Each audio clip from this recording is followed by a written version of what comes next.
மனித மீட்பு மறை நிகழ்வுகளின் தொடக்கமாகிய இயேசுவை புனித யோசேப்பின் நம்பிக்கைக்குரிய காவலில் கடவுள் ஒப்படைத்தார். புனித யோசேப்பு பேரன்போடு இயேசுவுக்கு பணிபுரிந்தார். அவரின் திருவிழாவை இன்று கொண்டாடுகின்றோம். இயேசுவுக்காக, அன்னை மரியாளுக்காக தன்னுடைய வாழ்வை அர்ப்பணித்து மிக அமைதியாக, மௌனமாக, யாருக்கும் தெரியாமல் தன்னுடைய வேலையை செய்தவர்தான் நம் புனிதர்.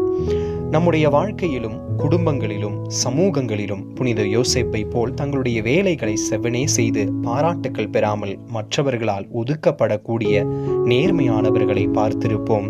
சில நேரங்களில் அப்படிப்பட்டவர்களால் தான் நம்முடைய வாழ்க்கையிலும் நாம் உயர்ந்திருப்போம். அவர்களை நினைத்து இறைவனுக்கு நன்றி கூறுவோம். அவர்களுக்காக ஜெபிப்போம்.